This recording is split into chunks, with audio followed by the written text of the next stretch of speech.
Hello. So, welcome to the very first episode of What's Happening with the Hamiltons. I am Kim Hamilton. And I am Keith Hamilton. And we're married, of course. Been married for 31 years. Be 32 years in September. We have 3 grown kids. Keith Hamilton II, Kia Hamilton, and Kyler Hamilton. Yeah. You might say, wow, that's a lot of K's. Yes, that was done on purpose. You'll find out when you get to know us that we do a lot of things on purpose, including our relationship. We do everything, we try to do everything with intent and to have a purpose behind it. But you have to tell them, we didn't intentionally find somebody with the name. Yeah, we just so happen to be that just so happened that Keith met Kim and Keith and Kim got married. So. Yeah, and then Keith and Kim had Kia, and Kyler. That part was purposeful. That part was purposeful. Yes, it was. So this podcast is something that we have been talking about doing because we've always wanted to find a way to share our story, share our journey. You know, when people look at us and they find out that we've been married for so long, we get a lot of questions about, wow, do you guys still like each other? How'd you do that? Yes, and just for the record, I still like you. Okay, great. I'm glad. You know, after 31 years, you're gonna have to. So, so we just wanted to kind of share and give back to the community, so to speak. We just wanted to be a voice, have people to know some of the things that we've done. We haven't necessarily always gotten it right on our journey, but so if someone would ask us what qualifies us to have this podcast.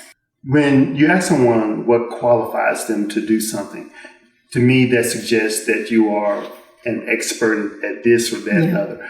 We are by no means experts at any of this. This is simply things that we did, decisions we've made. Absolutely. And some turn out to be okay. Some turn out not to be okay. It's just like most people. However, we like to share the things that we did. Maybe it will help someone. Maybe it will be impactful. Maybe, they will find that they have options. Absolutely. And that's our goal, is to give you an alternative or options in certain things, and just to tell you just how we did it. Yeah, and it was not an easy road. I mean, you'll hear stories down the line about the Christmas tree flying out the window along with the chicken. And, we'll get to that later. So those are some of our I guess I would say most heated arguments throughout this journey that we've been on. But we will get to those as we continue to have this discussion. And what do we hope to gain from this podcast, hubby? Like I said, we hope to be to share. We hope to be impactful. We hope that there may be someone out there that's starting a family or thinking about going on a trip, because we're going to be talking about a variety of subjects, a variety of things, and bringing in guests and we're going to be share their guests. Stories. So and with with this variety, perhaps this is something that is going on in your life. Again, we hope that it's impactful. It may give you an option to do something other than what you've been thinking about doing. Yeah. So yes. One thing about married and being married for so long, there are a lot of ups and downs, and you got to learn how to still dance in the rain, so to speak, during the downs, because sometimes it can get tough. I'm not trying to put like a damper on being married, but there are times when it's like, oh my God, why am I doing this? But trying to bridge 2 lives together. Well, you're absolutely right. Okay. Again, being married for 31 years, that is on purpose. Absolutely. And because what we discovered through the years is that it's actually easier if you just, I'm not going to do this anymore. I'm going my way, you go your way. But you said that's easier? Yeah, that's the easiest thing to do is to like Madea trying to split that couch in half. How you gonna just get up and leave? That's the whole thing, is that you have to do this on purpose. Absolutely. Because you're talking about, but you got to have two people that want to do it on purpose too. Yeah, that's the purposeful part. Yeah, in that you have two individuals coming together, trying to bridge and make a life together. So that alone going to suggest that there's going to be give and take in just about every area there is. And sometimes you win and sometimes you lose. Yeah. And so sometimes you lose a whole lot, don't you, honey? Yeah, sometimes you lose a whole lot. That's true. But one of the things you do find out is what's really important to you and what's really not. You know, so I mean, you're like, you could go do this, have this, whatever it is. I just want to sit here and watch this game. So that reminds me of something you always say. I probably shouldn't say it, but you always say, I just want peace, because if I don't get peace now, I won't get no peace later. Again, you learn what's really important to you. Move on. You really learn what's important to you and when it's important to you. All right, we're gonna move on. So today we're gonna let you guys get to know us a little bit better. And so what we have, yes, we have questions in a bowl. Questions in a bowl. Questions in a bowl.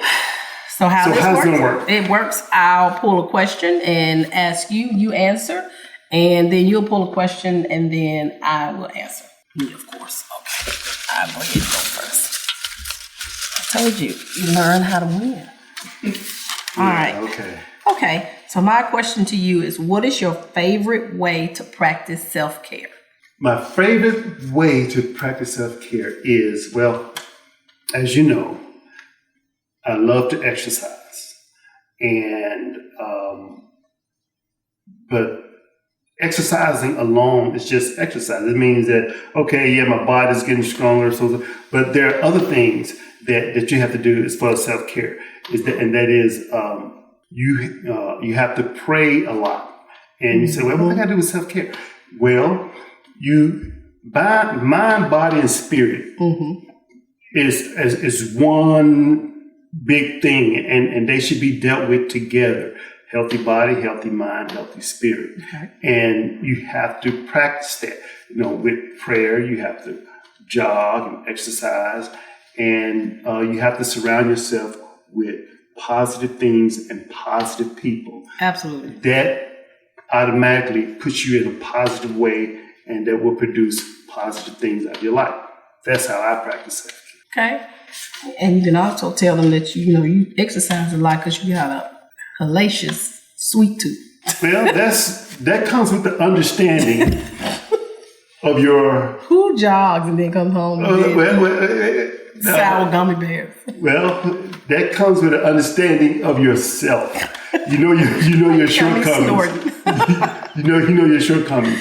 And I do have a tremendous sweet tooth. A tremendous sweet tooth. So, in order to fight that, I do exercise, because I do know that when it comes to sour gummy bears or chocolate or something of that nature, saying no is not really an option.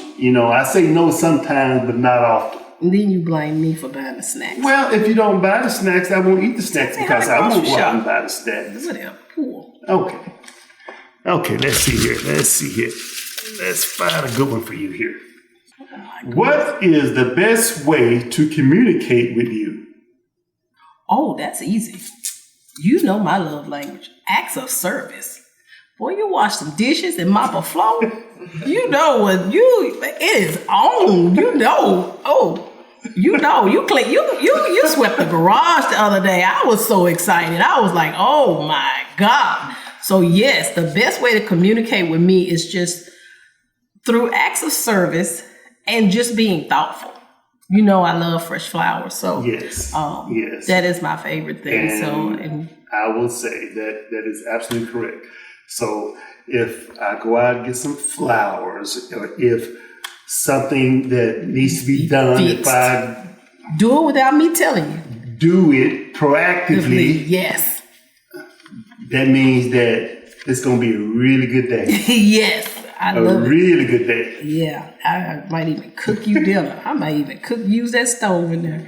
But yeah, that's when I get the most peace. Well, why don't you do it more often then? Let me have to tell you. It just don't work like that. All right. What is your favorite quality about yourself? My favorite quality about myself? Probably two things. My ability to adapt and the way that I practice control. Control. That's, I usually don't fly off the handle. That's true. And do something, well, I was mad. No, I usually, I usually don't do things like that. So self-control and my ability to adapt to change. Let's see what we got here for you. Let's see.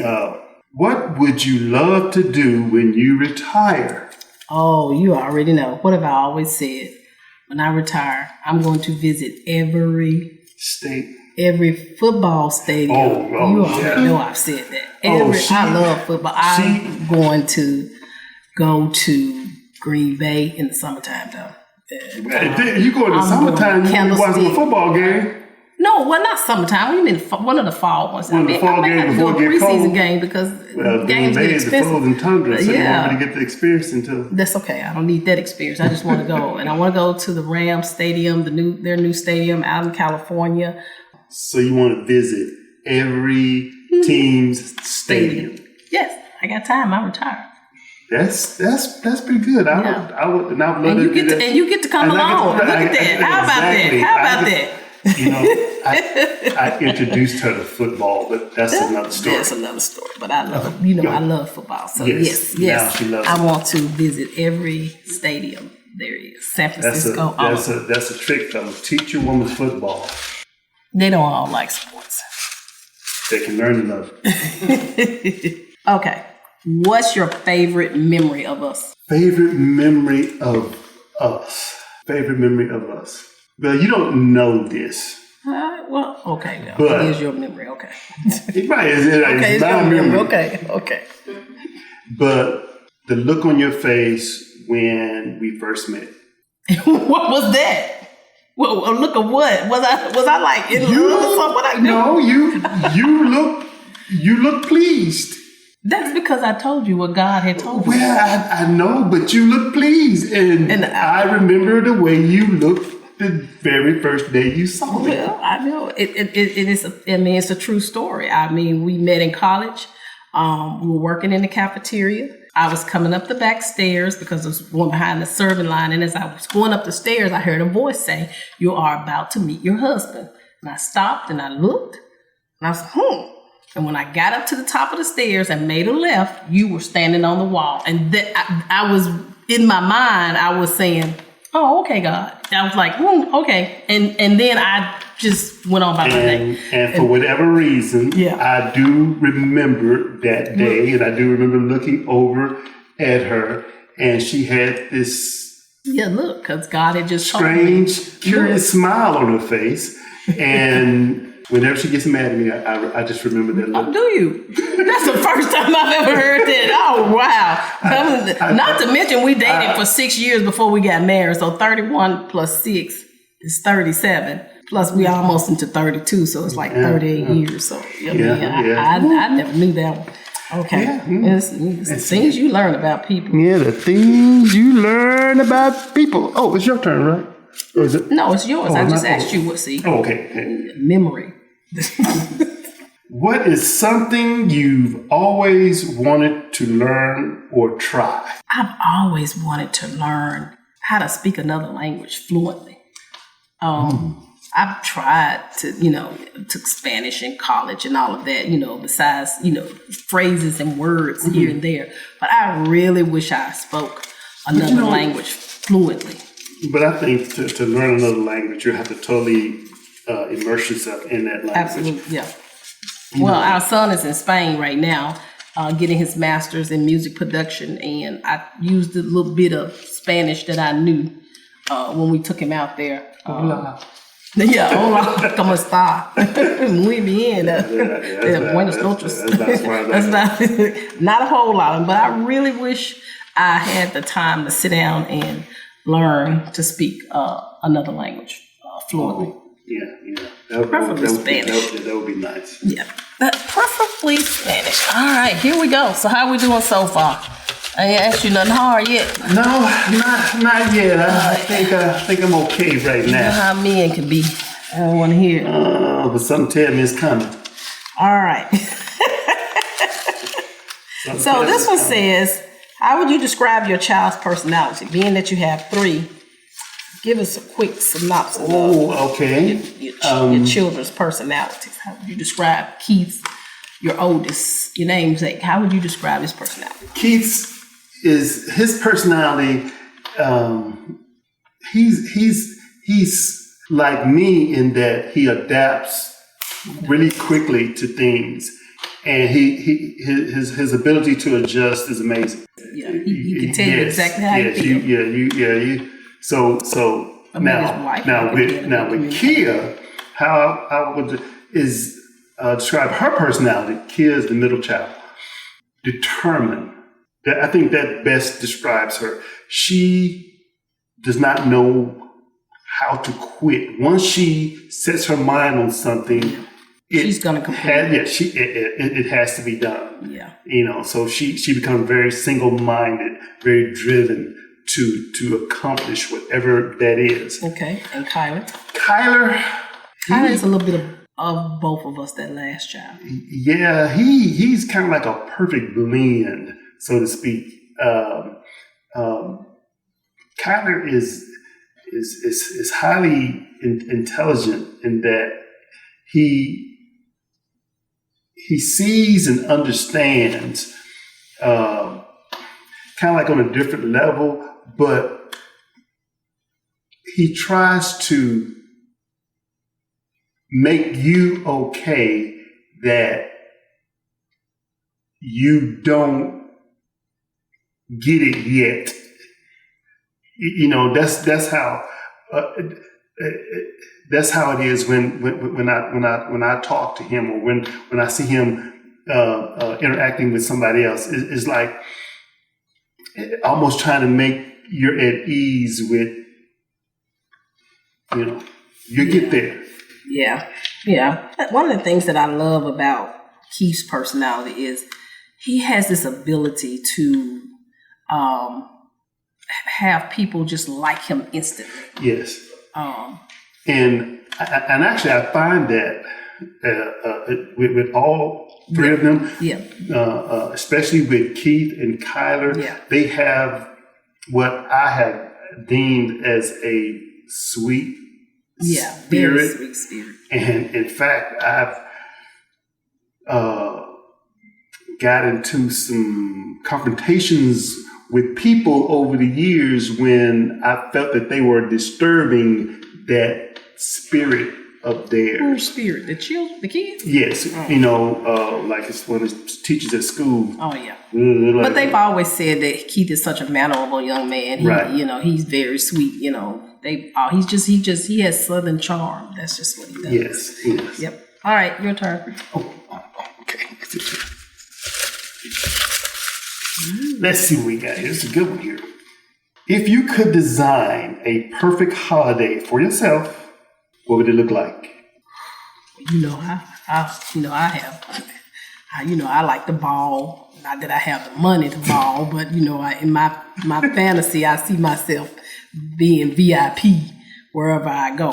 I like to be I just love good customer service and don't mind paying for it if I get good customer service. So a perfect holiday for me would be getting on a private jet, being whisked off so that I can get on my yacht and get on my yacht and just have butler service. And I'm sure there's a casino in there somewhere, but go ahead.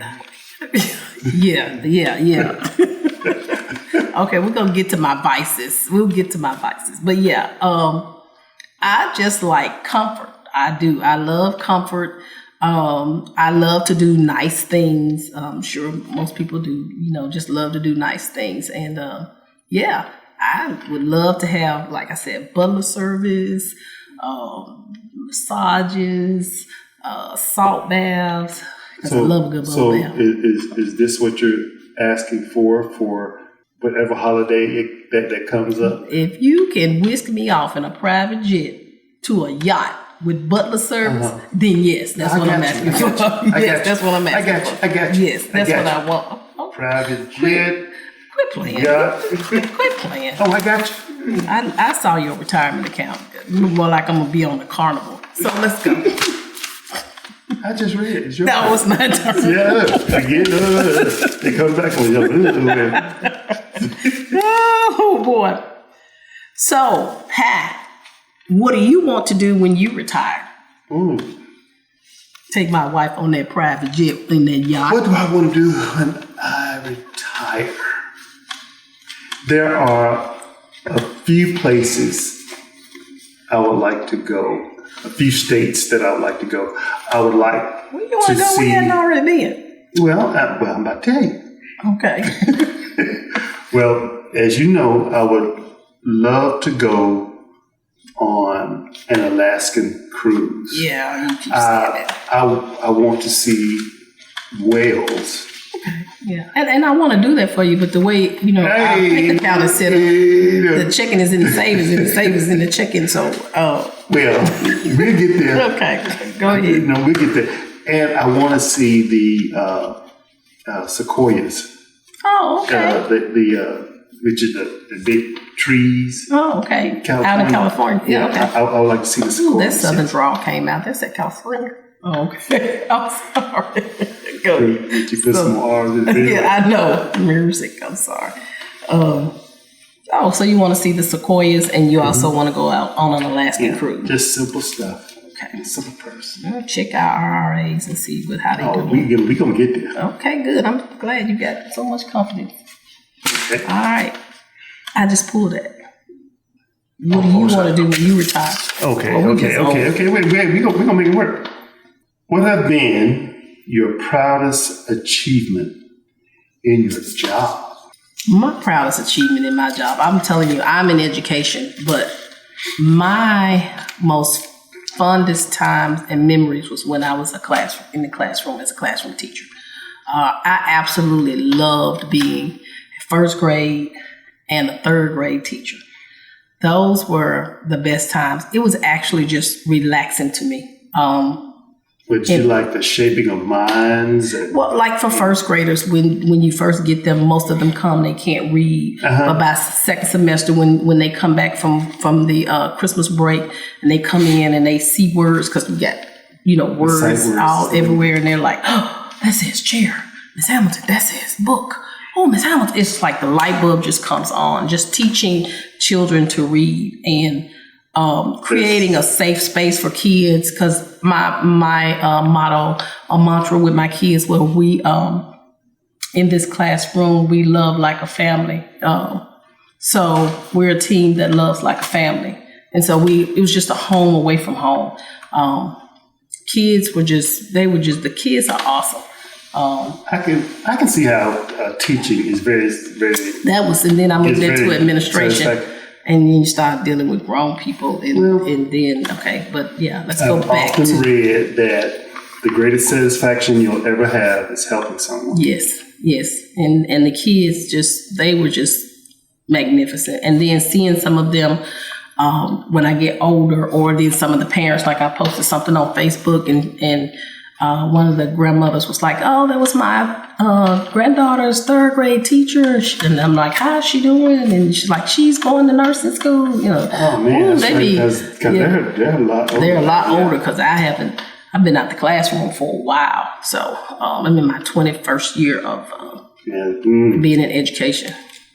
So so my proudest moment is just when I was a classroom teacher. The years are short, the days are long. Pay me $100,000, and now I'll go back. I really would. I would deal with the kids anything. When they raise teacher salaries to $100,000, I start teaching too. Oh, did you ask me that? Okay. All right. So we got a few more. We're going to ask about 2 more questions, and then we will. Oh my Lord! I like this one. Okay. Yes, I love you. Yes, I do love you. Yes, I give you all my money. What? Yeah, you do that. What does romance mean to you? Well, I knew it was something. I just knew it. What does romance mean to me? To me, it means catering to the one you love's every need. That means finding the things that she likes, that appeals to her, the things that gives her that feeling, and the things that surprise. Tickets to the next football right. The tickets to the next football game. To the Grizzlies game. Like, I still want, what? Things that make you say, what? I still want season tickets to the Grizzlies game. I got you. You got me on everything, and I ain't got nothing. Look, it's coming. It's coming. Okay. So romance means catering to me. Yes, catering to you, making you happy. You think you cater to me? Yes, I do. Or do you just do everything I ask you to do? Well, I do that too. But you don't ask me to write you poems. No, you have written me poems. No, okay. You don't ask me to bring you flowers to work. No, I was going to say, yeah, do that. No, I don't. And I do that. But I do that because I love you. You make folks think that being married is easy.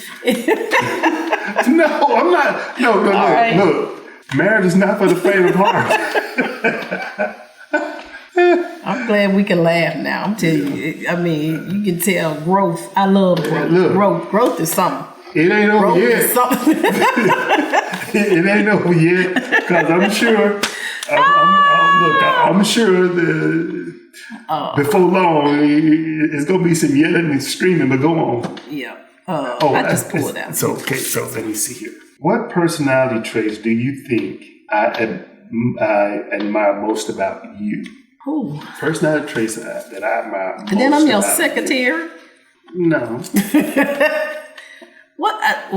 I think you admire the fact that I'm honest. I try to be fair. That I try to make sure that everybody's taken care of. That I keep the home clean. Although sometimes I can tell because you just throw stuff everywhere. But I think you value my honesty and my supportiveness the most. We have been married a long time because that is absolutely it. I admire your moral center. You are what I would consider a good person. Thank you. You care. You show you care. You do. Yes, that's exactly it. Ooh. Yeah. 31 years of marriage get you going. That's what it gets you. Mm-hmm. All right, so I'm going to pull this big one out, and it's going to be a question for both of us. Okay. So it says, how would you describe your parenting style, or how would you describe our parenting style? Let me give you 6 examples. Would we be a hummingbird parents, where we watch over the little ones, but we don't meddle too much in their decisions? Would we be tiger parents, which is a form of strict parenting, whereby we are highly invested in ensuring our child's success? 3, are we authoritative parents, which is a combination of clear communication and age-appropriate standards? Or 4, are we gentle parents, where we set clear boundaries and underline that we are asking our child, saying, let's use gentle hands, instead of hitting it so hard, let's use gentle hands. 5, are we helicopter parents? Are we over-attentive and overly fearful of a child's experience and problems? Are we free range? Encouraging them to function independently with limited parental supervision in accordance with their age of development. So that was hummingbird, tiger, authoritative, gentle, helicopter, free range.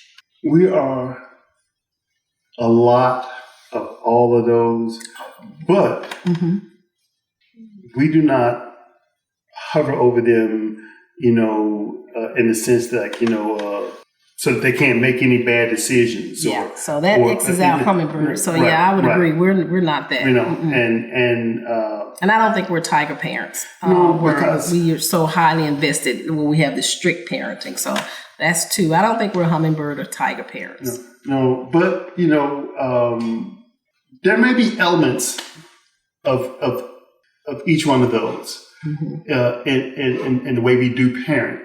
However, we let our children make mistakes. We know they're going to fail, and we let them fail because, unfortunately, sometimes failure teaches you is the best teacher. More than success. But we have a motto that we do not let them fail to the point where they cannot recover. Exactly. Yep. We do not. We only let them go so far with failure. Right. So and in that sense, we do have some absolutes that this is what you're going to do. Yeah. So I guess you would say, because even when they were in high school and middle school, they didn't have a choice on what their extracurricular, they had a choice on what their extracurricular activity would be. They didn't have a choice on having an extracurricular activity. Right. So they had to have it. Exactly. Yeah. Right. Exactly. Yeah. So, and and there's some free range in there where we allow them to function independently with limited, yes, because we encourage them to be independent. We want them to be independent. And so we do that by giving them options. Absolutely. Yeah. By exposure. Because we like to expose them to a lot of different things. We show them how rich people live and how poor people live. We show them you can have this and you can have that. Yeah, and we're kind of authoritative, where we have a combination of clear communication and age-appropriate standards. We don't, just because you're 15 or 16 does not mean you get to stay out till 1 o'clock in the morning. No.